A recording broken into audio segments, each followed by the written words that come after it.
Okay, so question.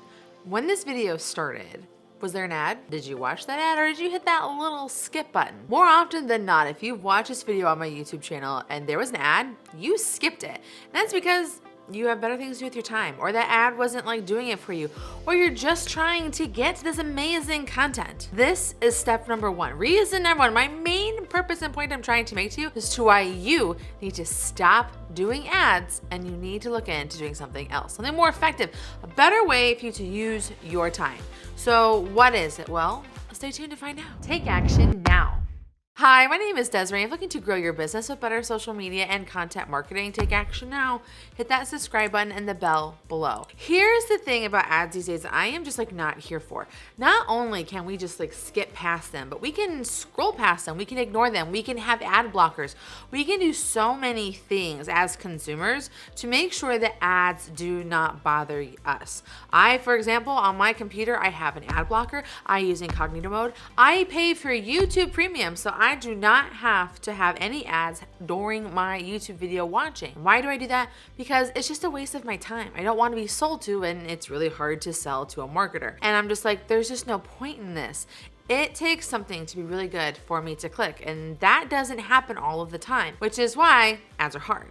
Ads are hard because they're hard to convert. People are more inclined to not be fooled by them or interested in what they have to say or make them work. Like, people don't want to be sold to anymore. We know all the tricks now. We know what is and isn't working. We know what an ad looks like. We are not here to help a business just make more money, especially now that we're heading into like the new dark times, the recession, where our budgets are tight, everything is super expensive, and we have to be really strategic about where we spend our time and what we're going to buy. This also, because of the recession, this adds on this additional level of cost for you.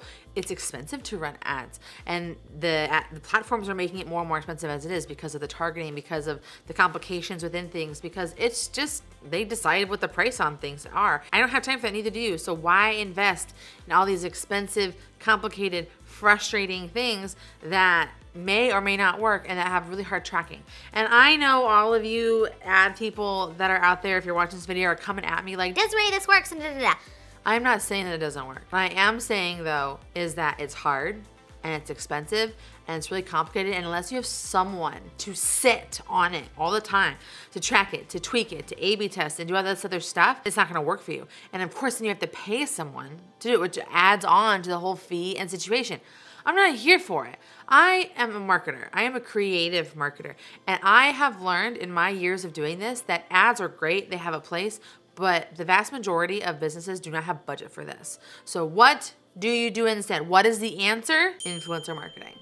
Now, don't run away from me and be like, Desiree, I thought this was gonna be so much more revolutionary. I hate the word influencer, because it does have a super obnoxious name and taste in your mouth these days, but stick with me and let me explain to you why an influencer is gonna be so much more effective for you as a brand than trying to do targeted ads. So I'm an influencer because I have a channel here and I help a very specific audience, and that's why influencers are great. We build a rapport and a relationship with our audiences, and we have ongoing communication for them around a specific topic. Here on this channel, I'm talking to you about social media marketing and how you can thrive and grow your business, get leads, make sales from these platforms. And that's what people come to me for. That's what my email list I have created is for. And that is what you want access to if you want to talk to that specific demographic. And oftentimes when you would spend thousands of dollars on an ad budget every month, you could diversify that funding over a variety of different influencers, and that could allow for you to maximize your reach, find more of an audience, and build a really great relationship with influencers and their audience, because you're not just trying to sell to them, you're trying to help them. And there's a very big difference that happens. An influencer is there to help, an ad is making you buy, but the result is still the exact same thing. And what's really cool about influencers is that when you're doing this, when you're working with them and creating with them, you're getting UGC, user-generated content. And what user-generated content allows for you to do is to have someone else, not your marketing team, not you, creating content about your brand that you can then share on your social medias, on your other marketing platforms. This is something that people in the product industry have been doing for a long time. Like, let's take Spanx, for example, the revolution of all of women's products. The one product every woman probably says that they have, use, or love because it makes them look slimmer, more together, it helps even things out, so they can wear all their super cool fancy clothes that we ladies get to wear. They have the worst YouTube channel, like literally ever. It's just a dumping ground for them to put all of their like media spots and things that are going on. They don't even have like a cover. It's just a really like crappy situation and place for them to spend. However, if you go search Spanx in YouTube, the results that you get are just person after person after person, influencer after influencer after influencer reviewing their product because they believed it so much. People ask them, which one should I get, this or this? What should I do? There's knockoffs that are benefiting from these Spanx reviews and things like that. Why not let someone else have two birds and one stone for your same budget? When you work with an influencer, you can make money and get sales while also creating content for your marketing plan. These are just things that just make sense to me. One budget, two stones. Let's make this happen. Okay, so here's what you need to know when you're trying to figure out what you need to ask for, what you need to look for when it comes to the influencers you work with. First of all, the big question is like, how do I find them? Okay, so how you find your influencers is you're gonna go to this newfound fangled invention called Google, and you're going to start searching. I know that was sort of sassy of me, sorry.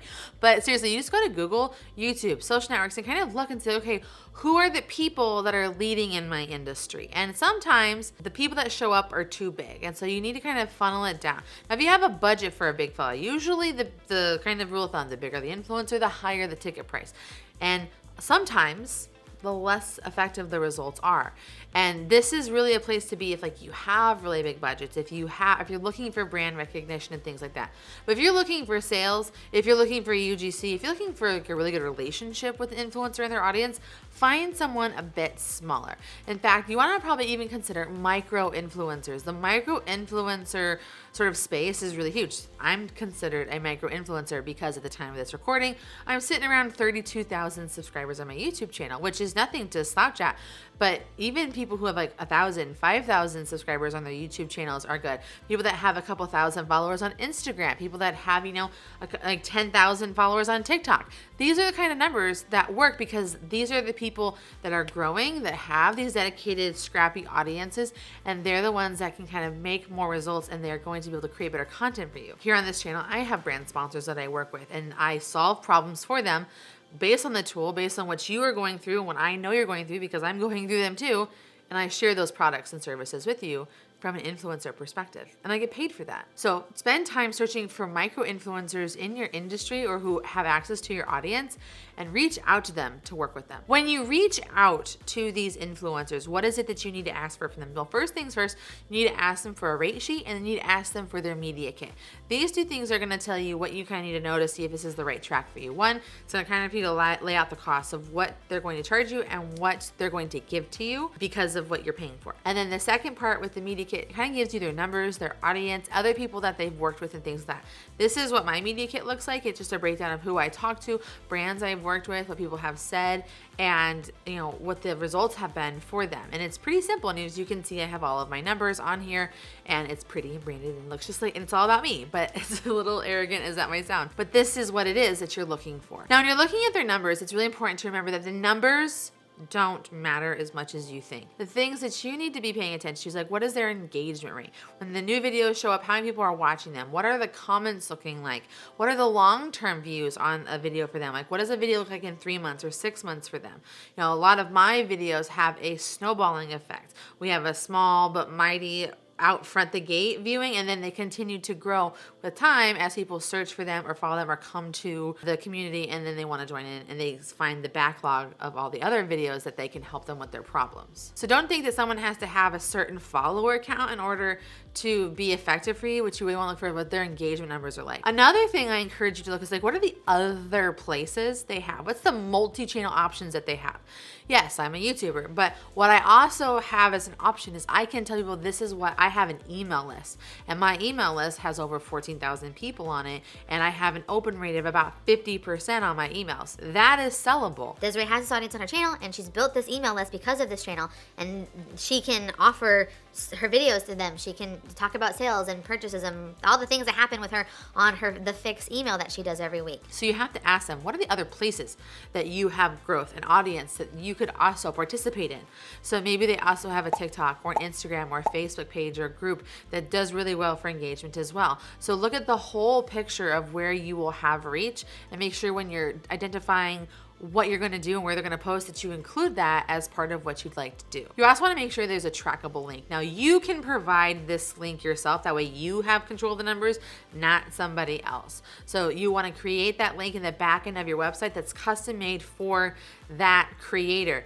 Or if you want them to do it, then they can provide tracking. So like for me, when I'm tracking things, I use Pretty Link, which is an extension to my WordPress website that allows me to create like a pretty link where it's like, you know, allinOneSocialMedia.com/StreamYard or something. And that's the link I can give to anybody who wants to sign up for StreamYard, and it tracks my results and plants the cookies and all this stuff. By having a trackable link, you can kind of see how many people are clicking on the video and the link and going and doing the thing that you want them to do because of what this influencer is saying or doing.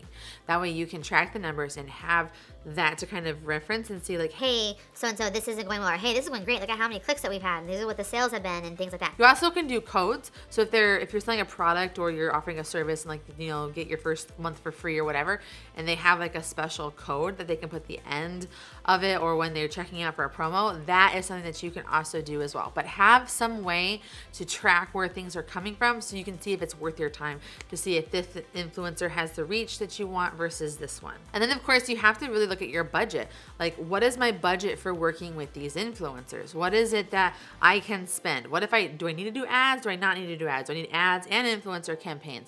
How can I work these things together?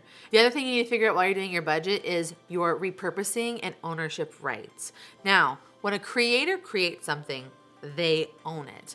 Now, it doesn't matter what brand has come to me, I own that video. They are not allowed to take and have access to anything. And the influencer needs to do their due diligence, but so do you. Just know that you don't need to have access to, and you should not be taking like their advertising money like from YouTube ads or things like that. You do not need to be doing anything that's taking from that influencer. Make sure in your contract agreements you state out like, look, I want you own this piece of content about my brand, which I know is a big thing, but I need to have the ability to use it for marketing purposes specifically. So I need to be able to run ads with your content. I need to be able to use it on my website. I need to be able to take these clips and put them onto my social for doing all these different things. Because at the end of the day, influencer marketing can always work for you.